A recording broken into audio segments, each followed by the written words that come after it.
personas y hacer discípulos.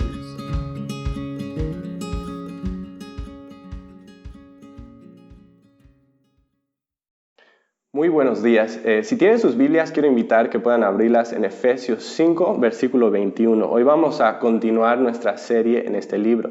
Y hoy Pablo nos va a empezar a hablar acerca de cómo el Evangelio debe afectar nuestras relaciones interpersonales. Y esto es un concepto muy importante porque si se ponen a pensar, Dios nos ha creado como seres relacionales. Y eso significa que nosotros pasamos una gran cantidad de tiempo rodeados de otras personas, ya sea en nuestro trabajo o en la familia o en otros lugares. Y por lo tanto es muy importante que podamos hablar acerca de las relaciones. Es una porción de la palabra que es muy útil y muy práctica para nuestras vidas. Si recuerdan en la prédica anterior, vimos que en Efesios 5:18 Dios nos llama a ser llenos del Espíritu Santo. Y a continuación de esa instrucción, el texto en griego nos da una serie de participios que nos muestran cuáles son los resultados de ser llenos del Espíritu. Es decir, que estas cosas son evidencias de que realmente estamos viviendo en la llenura del Espíritu. Y nos dice que una persona que está llena del Espíritu es alguien que va a estar hablando, cantando y alabando a Dios. Alguien que va a estar dando gracias siempre.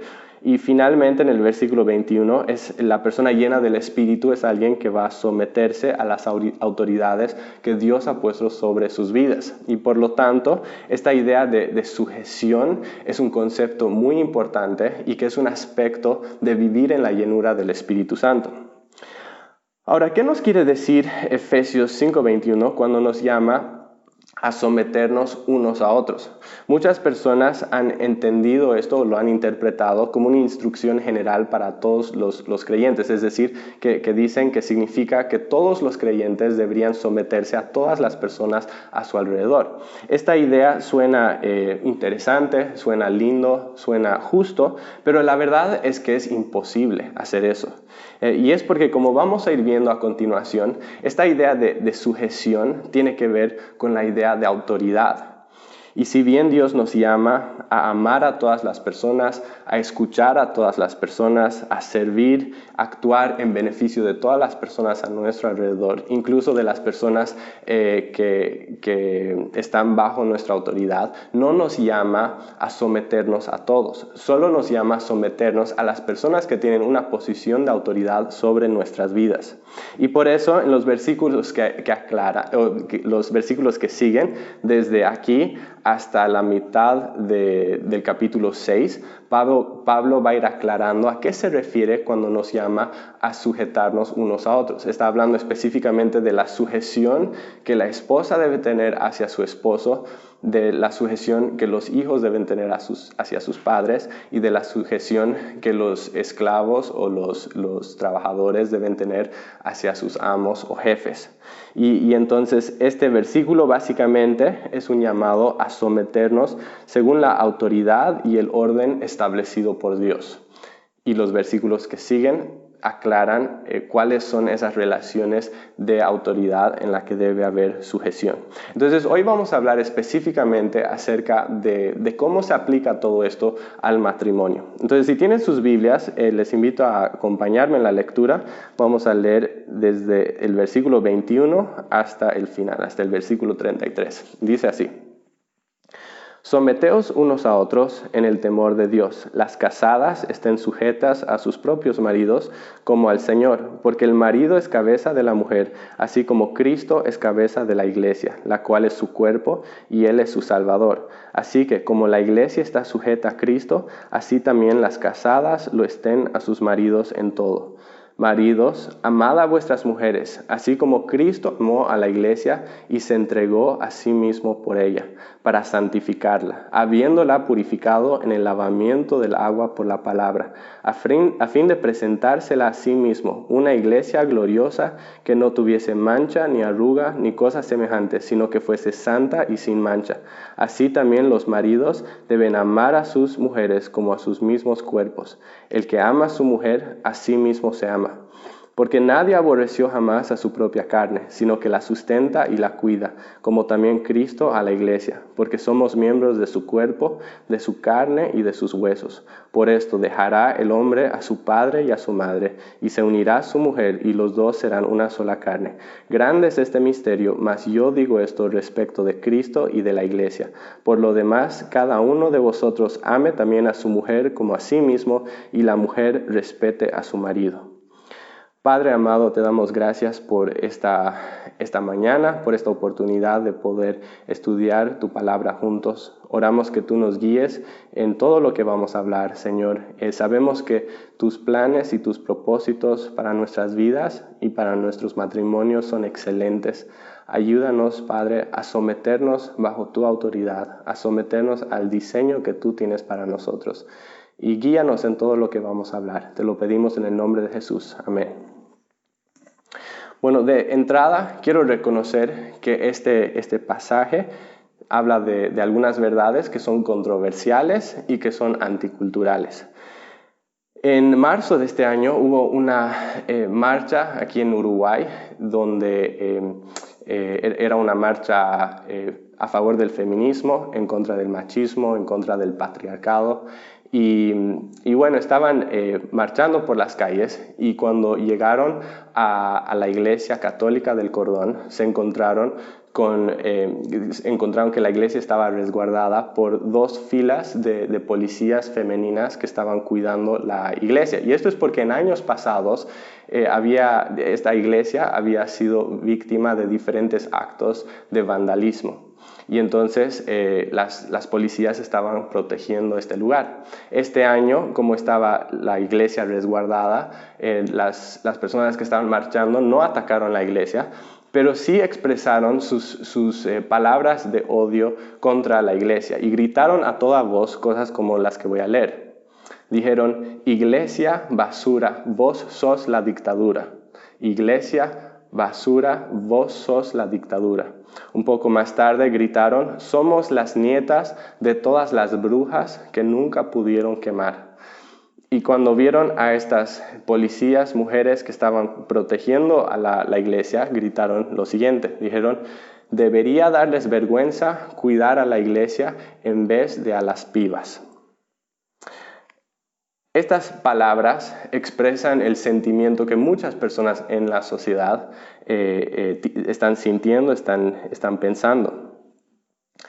Y la verdad es que aunque a primera vista nuestra reacción natural como creyentes podría ser el de tomar ofensa, creo que en realidad es bueno que podamos detenernos, que podamos escuchar qué es lo que están diciendo estas personas y que podamos tratar de entender qué hay detrás de estas palabras. Y cuando hacemos eso, creo que hay algunas cosas que podemos aprender. En primer lugar, al pensar en qué está detrás de estas palabras, una cosa que podemos ver es que hay mucho dolor. Seguramente muchas de estas mujeres han experimentado algún tipo de abuso en sus vidas, algún tipo de violencia, algún tipo de maltrato. Y esto ha contribuido a que sientan este enojo, que sientan desconfianza y que se expresen de esa forma. Pero una segunda cosa que podemos entender al pensar en estas palabras y que es incluso más interesante que la primera observación es que muchas personas en la sociedad ven a la iglesia y no distinguen entre iglesia católica o evangélica ni nada de eso, pero muchas personas en la sociedad ven la iglesia como uno de los principales enemigos de la mujer. Es interesante, ¿no? Y por eso, cuando hay este tipo de marchas a favor del feminismo, muchas veces las iglesias son los primeros blancos en ser atacados, ¿no? Entonces la pregunta es, ¿qué hacemos con todo esto?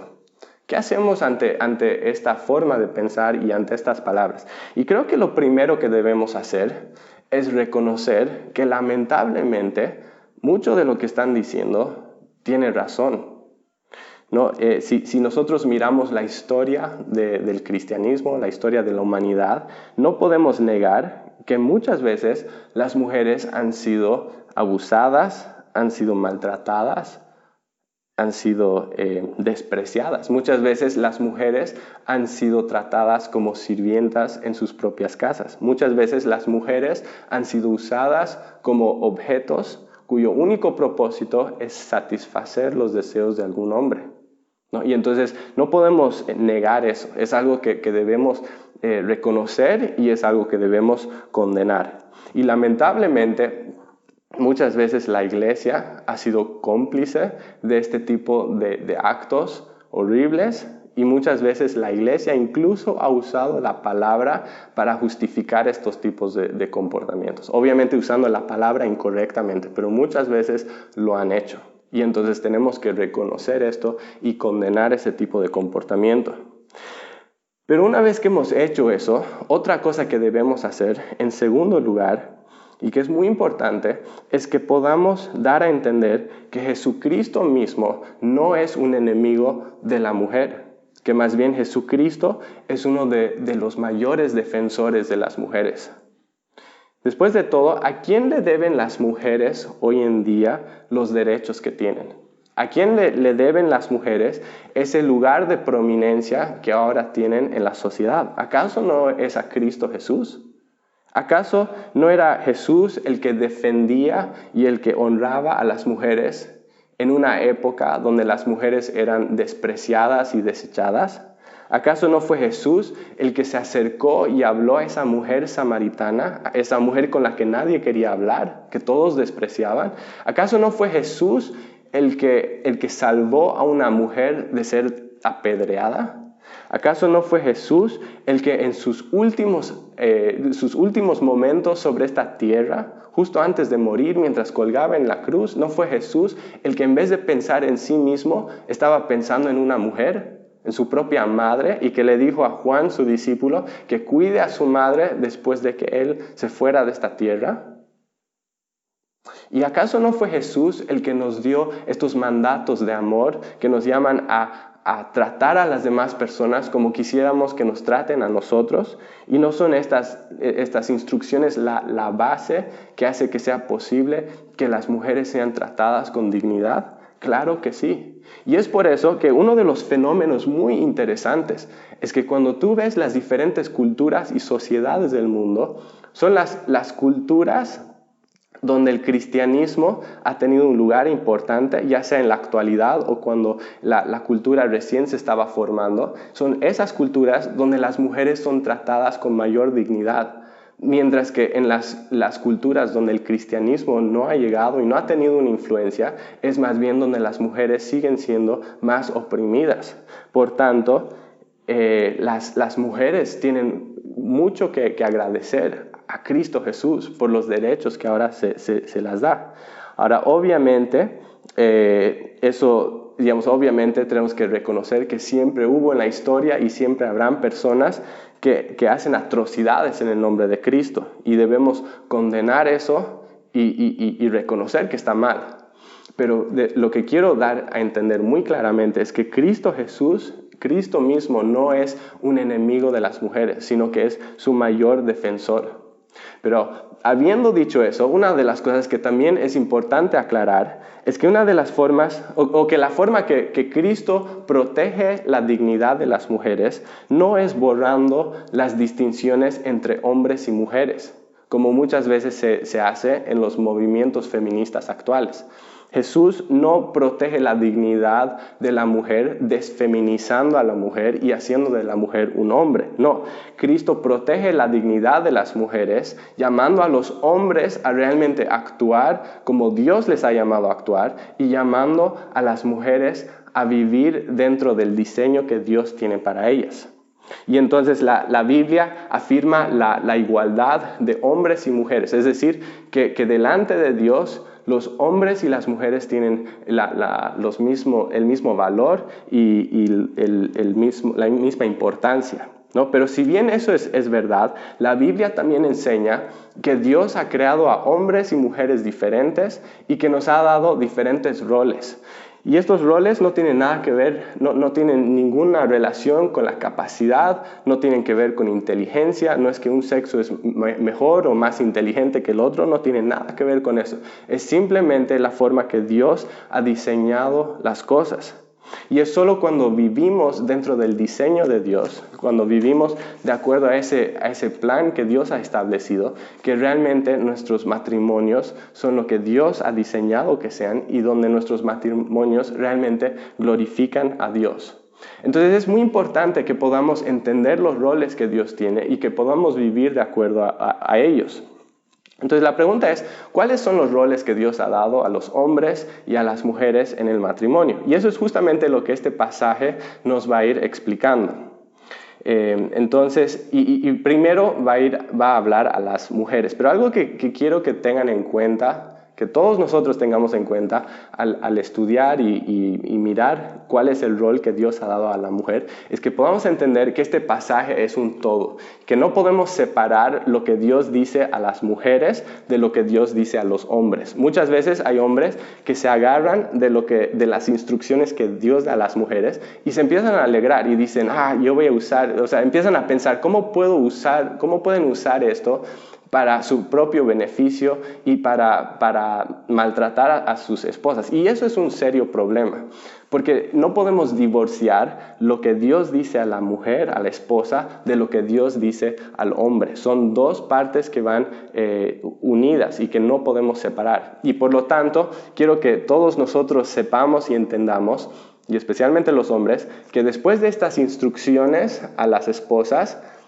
Pablo va a dar unas instrucciones para los hombres, y esas instrucciones para los hombres son el doble de largo y son aún más desafiantes. Entonces tengamos eso en cuenta al mirar esto. Entonces el rol que Dios da a la esposa se encuentra en los versículos 22 al 24 y dice lo siguiente: las casadas estén sujetas a sus propios maridos como al Señor, porque el marido es cabeza de la mujer, así como Cristo es cabeza de la iglesia, la cual es su cuerpo y Él es su Salvador. Así que, como la iglesia está sujeta a Cristo, así también las casadas lo estén a sus maridos en todo. Si pudiéramos resumir lo que nos está diciendo aquí, es que las esposas están llamadas a someterse a sus esposos. Ahora, ¿qué significa esto? Esa palabra someterse significa literalmente ordenarse bajo. Y era un término militar que se usaba para describir la subordinación o la obediencia que un soldado mostraba a un oficial de mayor rango en el ejército. Entonces, aplicando esto al matrimonio, está diciendo que las mujeres deben obedecer o someterse a o venir bajo la autoridad de sus esposos. Ahora la pregunta es, ¿por qué la mujer debería hacer esto? Y encontramos la respuesta en los versículos 23 y 24. Es porque Dios le ha dado al esposo una posición de liderazgo o de autoridad en la familia. Y por eso el pasaje describe al esposo como la cabeza. Esa palabra cabeza implica autoridad o liderazgo.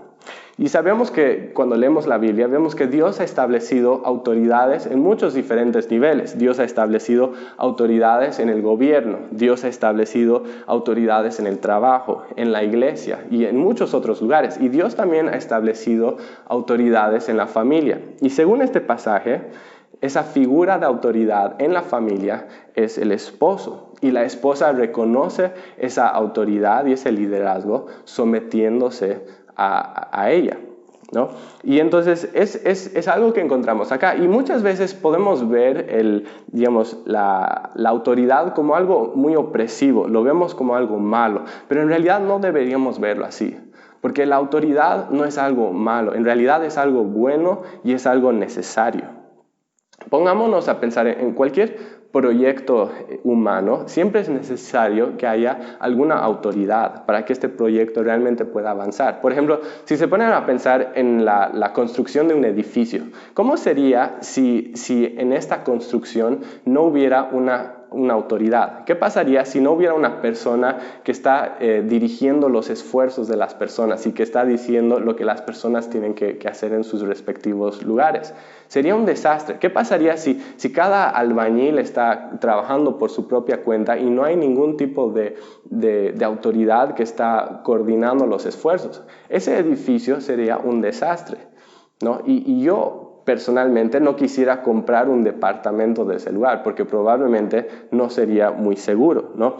Para que este edificio, este proyecto realmente salga adelante, es necesario que haya una figura de autoridad que esté coordinando las cosas, ¿no? Y por eso Dios ha establecido autoridades. No ha puesto autoridades para que las autoridades abusen de su poder, no es para que se aprovechen de las personas que están debajo de ellos, sino que Dios ha provisto y ha creado autoridades justamente para bendecir y proteger a las personas que están bajo autoridad. Esa es la función que deberían cumplir las autoridades. Es la función que deberían cumplir las autoridades del gobierno, la función que deberían cumplir las autoridades en la familia, en el trabajo, y también es la función que debería cumplir la autoridad en la familia. El esposo no está ahí en una posición de autoridad para oprimir a sus familiares, sino para protegerlos, para proveer por ellos y para bendecirlos. Y por lo tanto, lo que este pasaje nos dice es que así como Cristo es la autoridad de la iglesia y la iglesia se sujeta a Él, el esposo es la autoridad en la familia y que la esposa debe sujetarse a Él. Y esto no es un asunto de poca importancia, porque si vemos cómo termina el versículo 22, dice que las esposas deben sujetarse a sus propios maridos como al Señor. Como al Señor. ¿Qué nos está tratando de decir acá? Nos está mostrando la importancia de este mandato. No es algo de poca importancia, no es algo que una mujer puede simplemente ignorar, no puede simplemente decir, no me gusta eso, no me da la gana de hacer lo que este pasaje me dice y voy a vivir mi vida así nomás. No, esto es un aspecto fundamental de nuestra obediencia a Cristo. En otras palabras, si una esposa está contenta porque siente que realmente está logrando honrar a Cristo con su vida, pero no se está sometiendo, no se está sujetando a la autoridad de su esposo, no está viviendo en sometimiento a él, en realidad ella no debería no debería sentir contentamiento de que está obedeciendo a Cristo, porque en realidad no está obedeciendo a Cristo.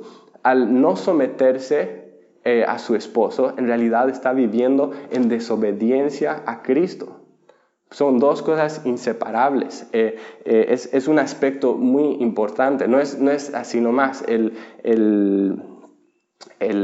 Digamos, si una mujer quiere realmente tomar en serio su obediencia a Cristo, debe también tomar en serio la sujeción a su esposo, porque es una parte de lo que implica realmente obedecer y seguir a Cristo. Ahora, antes de seguir adelante, quisiera simplemente hablar acerca de algunas objeciones que a veces las personas presentan respecto a la interpretación de este pasaje, donde dicen que en realidad este pasaje no enseña que la esposa debe sujetarse a su esposo. La primera objeción tiene que ver con el versículo 22. Esto es algo que no notaríamos si no miráramos este versículo en griego. Pero cuando miramos el versículo en griego, vemos que en realidad esta palabra someteos o sométanse no está en los textos originales de griego en el versículo 22, no está ahí. Y entonces muchas personas se agarran de esto y dicen, esto es algo que los traductores han insertado para promover sus propios beneficios, ¿no? sus propios intereses. Y entonces se hace toda una teoría acerca de que realmente no está hablando de esto el pasaje. Pero en realidad este asunto no debería causarnos problemas, porque si bien el verbo sométanse no está en el versículo 22, sí está en el versículo 21. En otras palabras, el versículo 22 está prestando el verbo del versículo anterior y lo está desarrollando o explicando. Entonces, si leyéramos esto en el original, lo leeríamos así, versículo 21. sometiéndoos unos a otros en el temor de Dios, las casadas a sus propios maridos como al Señor. ¿Escucharon eso?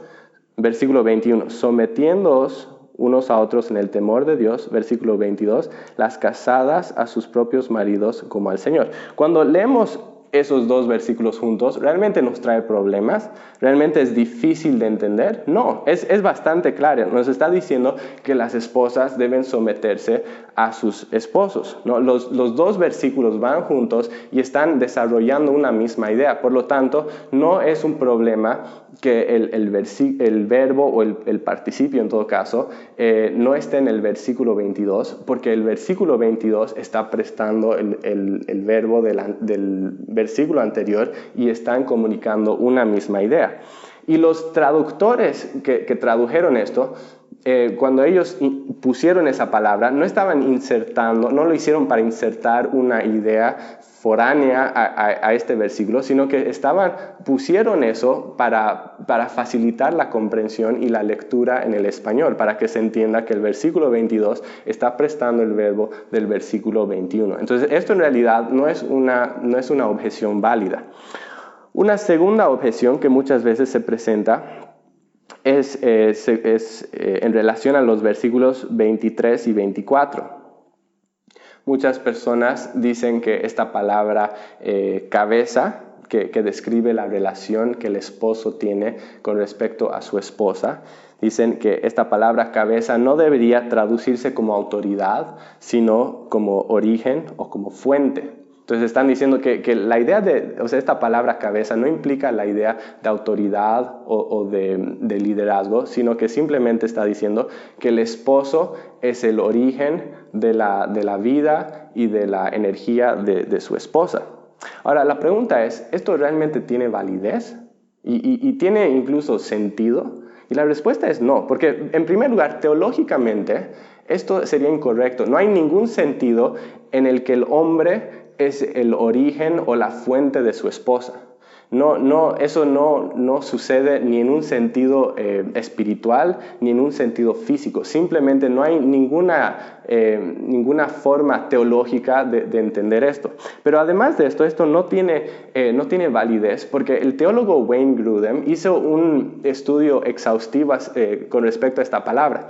Y él buscó la forma que esta palabra se usaba en la literatura griega clásica y buscó de diferentes escritores y autores de la antigüedad. Y lo que él encontró es que en 2336 veces que esta palabra aparecía, en ninguno de ellos esta palabra tenía la idea de fuente o de origen. Entonces esa traducción es inválida, es totalmente inválida. No hay forma de escapar que esta palabra cabeza está implicando la idea de autoridad. Y no hay forma de eludir que este pasaje, que los versículos 22 al 24, están enseñando de que la esposa efectivamente es llamada a sujetarse a su esposo. Pero la pregunta es, ¿esta sujeción es absoluta? ¿Acaso no hay alguna limitación a esto? Y la respuesta es que sí, y es importante hablar de esto. En primer lugar, es importante entender que la sujeción de la que se habla aquí se limita a la relación entre un esposo y una esposa. Se limita a la relación marital. Y es porque la esposa está llamada a sujetarse específicamente a su esposo. Muchas veces, o bueno, no muchas veces, pero una vez me comentaron que una mujer cristiana estaba en la iglesia, un hombre se acercó a ella y le dijo que haga algo. Ella no lo hizo. Y después este hombre dijo, mujer, sométete. Ahora la pregunta es, ¿esta mujer debería someterse a este hombre simplemente porque ella es mujer y él es hombre? La respuesta es no, porque si se fijan aquí, el pasaje dice que el esposo es cabeza de su esposa, no de todas las mujeres. Y además de eso, llama a la esposa a sujetarse específicamente a su esposo, no a todos los hombres. Entonces, esto se limita a la relación de matrimonio. Pero una segunda limitación que es muy importante entender es que la autoridad del esposo nunca debe sobrepasar la autoridad de Dios. Siempre surge la pregunta de ¿hasta dónde debería la esposa someterse a un esposo? El versículo 24 nos da a entender que es en todo. Pero ¿qué pasa si el esposo le pide a la esposa hacer algo pecaminoso?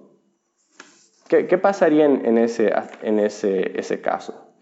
Muchas veces hay esposos que han usado estos versículos para justificar actos horribles, que incluso les dicen a sus esposas o usan esto para justificar cosas como abuso físico o abuso sexual. Y dicen, no, tú no puedes quejarte de esto. La Biblia dice que tú debes someterte a lo que yo te digo, por lo tanto debes hacer esto. ¿Eso realmente es válido? No, porque la autoridad del esposo tiene un límite. La autoridad del esposo está subordinada a la autoridad de Dios. Y por lo tanto, como lo expresa muy bien John Stott, debemos someternos solo hasta el punto en que la obediencia a la autoridad humana involucraría desobediencia a Dios. Escuchen eso nuevamente. Debemos someternos solo hasta el punto en que la obediencia a la autoridad humana involucraría desobediencia a Dios. Entonces, es importante entender que hay un límite, una limitación a esta autoridad humana. Si esta autoridad está abusando o contradiciendo la autoridad de Dios, entonces hay un momento para rechazar esta autoridad. Y por otro lado, es muy importante que los esposos entiendan que la sumisión de la esposa es voluntaria. Si se fijan, la Biblia nunca les dice a los esposos controlen a sus esposas y oblíguenlas a obedecerlos. La Biblia no dice eso. No, la sujeción de la esposa es un asunto de obediencia entre la esposa y Dios. Esto es algo que tiene que surgir de ella. No es algo que el esposo debería estar imponiendo. Y por lo tanto, como esposos debemos tener mucho cuidado de no sobrepasar esa autoridad que Dios nos ha dado, porque un día Dios va a pedir cuentas de cómo hemos vivido en cuanto a esto. Y eso nos lleva al rol del esposo.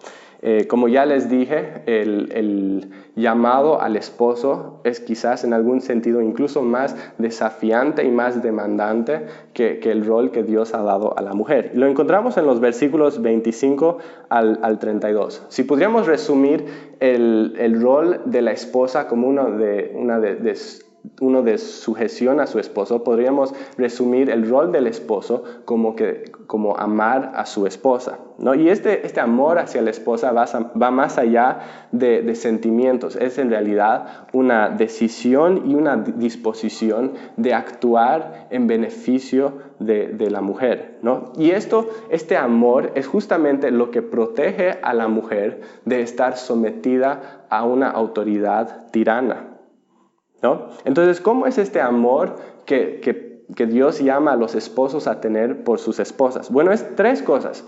En primer lugar, Dios nos llama a los esposos a amar a nuestras esposas con un amor sacrificial.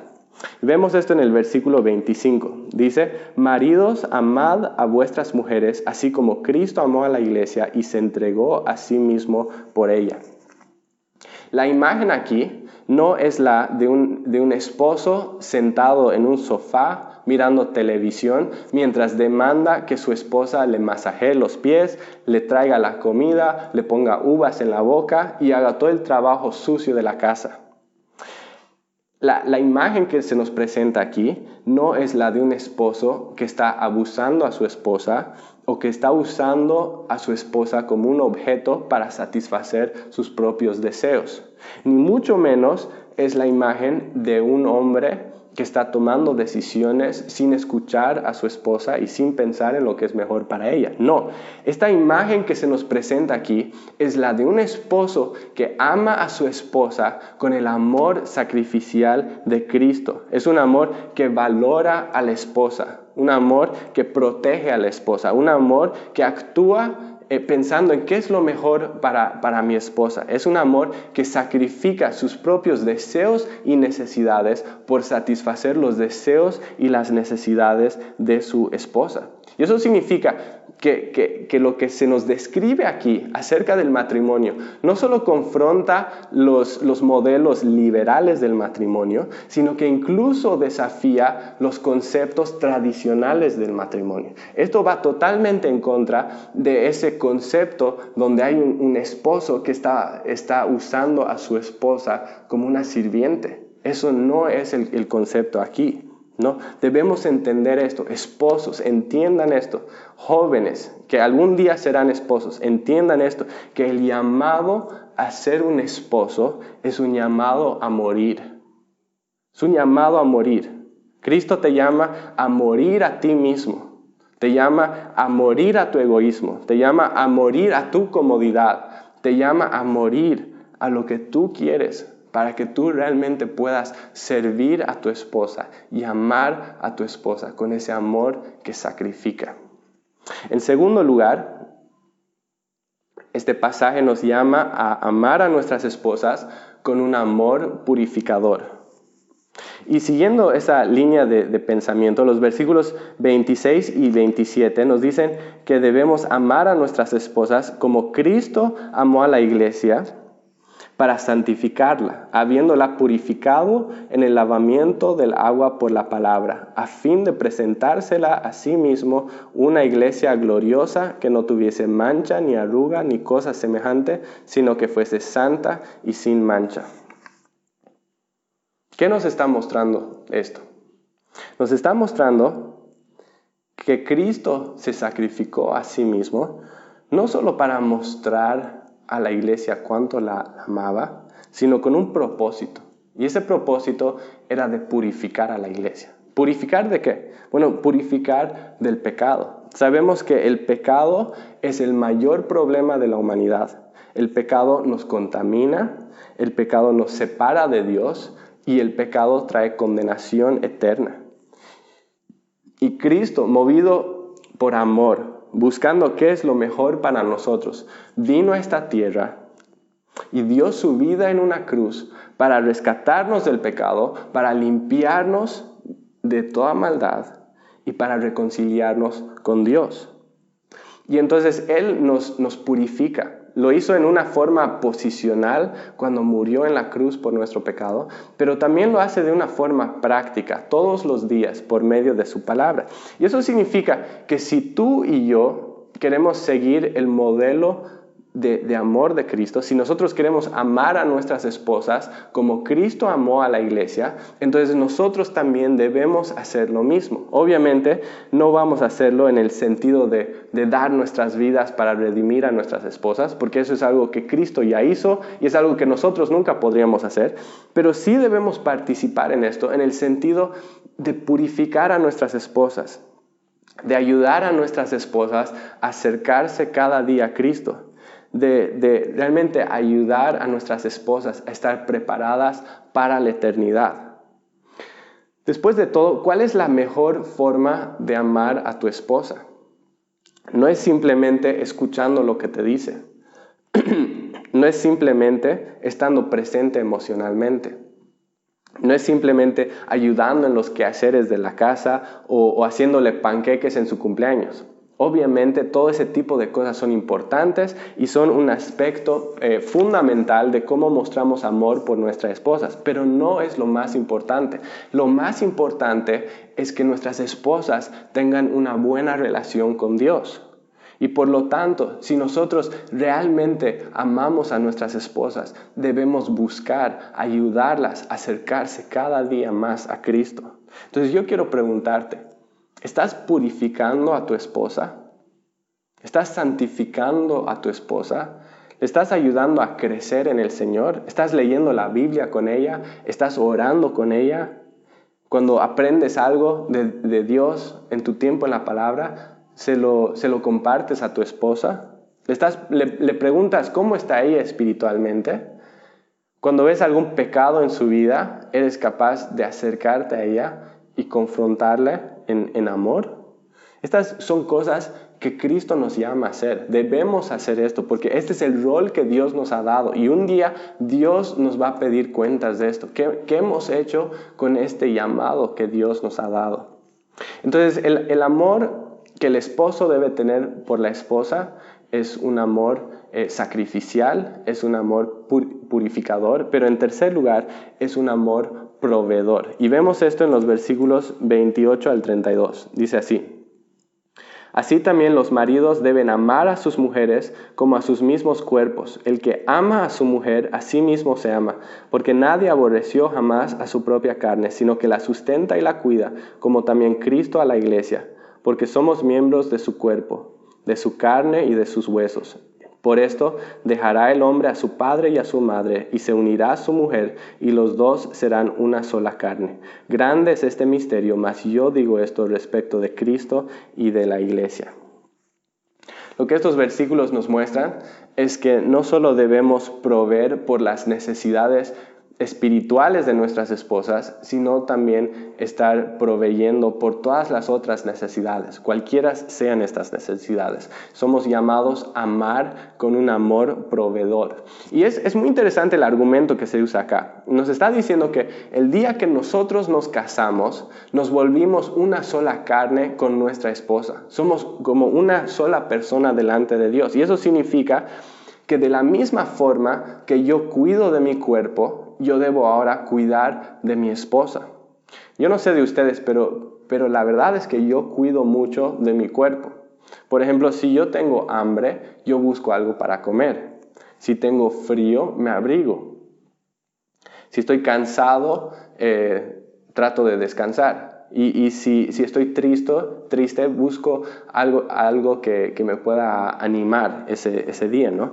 ¿Y acaso eso no es la naturaleza de cada uno de nosotros, que estamos pendientes de nuestro cuerpo? Bueno, lo que este pasaje nos está diciendo es, así como nosotros cuidamos de nuestro cuerpo, somos llamados a también mostrar ese mismo cuidado por nuestras esposas. Ese es el llamado. Entonces, para resumir, somos llamados a amar con un amor sacrificial, con un amor purificador y con un amor proveedor. Y para resumir todo lo que Pablo ha estado diciendo acerca del matrimonio, tanto para esposos como para esposas, Pablo termina con este versículo. Dice: por lo demás, cada uno de vosotros ame también a su mujer como a sí mismo, y la mujer respete a su marido.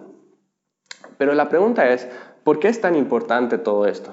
¿Por qué deberíamos buscar que nuestros matrimonios realmente se estén desarrollando de acuerdo a este modelo?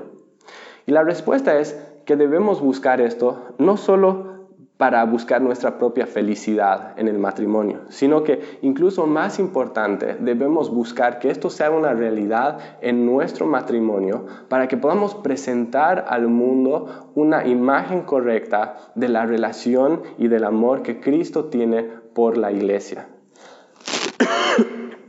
Es interesante, si se fijan en este pasaje, cuántas veces se compara la relación entre el esposo y la esposa con la relación entre Cristo y la iglesia. Eso no es una comparación accidental, y es porque en realidad desde el principio Dios creó el matrimonio para que funcione como una ilustración o una imagen viva del tipo de amor que Cristo tiene por su iglesia y por el tipo de relación que quiere tener con nosotros. Y por lo tanto, cuando un esposo no está amando a su esposa como debería, y cuando una esposa no se está sujetando a su esposo, eso no solo lleva a que tengan un mal matrimonio, sino que aún peor que eso, es algo que mancha el nombre de Cristo. Y es algo que hace que las personas del mundo no puedan ver el amor de Cristo. Y es algo que hace que las personas incluso se cuestionen si Cristo es real, si Cristo realmente sabe lo que es mejor y realmente puede proveer lo que es mejor. Y por lo tanto hay mucho en juego aquí. Por eso es tan importante vivir nuestros matrimonios de acuerdo a este modelo. Debemos hacerlo para nuestro propio bien, el propio bien de nuestro matrimonio, pero aún incluso más que eso, debemos buscar vivir de esta forma para la gloria de Dios. Padre amado, te damos gracias por este mensaje que nos has dado, por tu palabra. Señor, sabemos que muchas veces tu palabra nos confronta, a veces hay cosas que son desafiantes, que son difíciles para nosotros, Señor, pero sabemos que tú eres un Dios sabio, que sabe lo que es mejor, pero que además eres un Dios que es amoroso, Señor, y que cualquier cosa que tú nos digas es para nuestro propio bien, para tu gloria y para nuestro propio beneficio, Padre. Entonces, te pedimos que tú nos ayudes a confiar en ese diseño que tú tienes para nosotros, que tú tienes para el matrimonio. Ayúdanos a realmente someternos a lo que dice tu palabra, Señor. Y oramos que tu Espíritu Santo nos fortalezca para que podamos vivir de la forma que tú nos has llamado a vivir. Gracias por tu presencia con nosotros y te lo pedimos todo en el nombre de Jesús. Amén.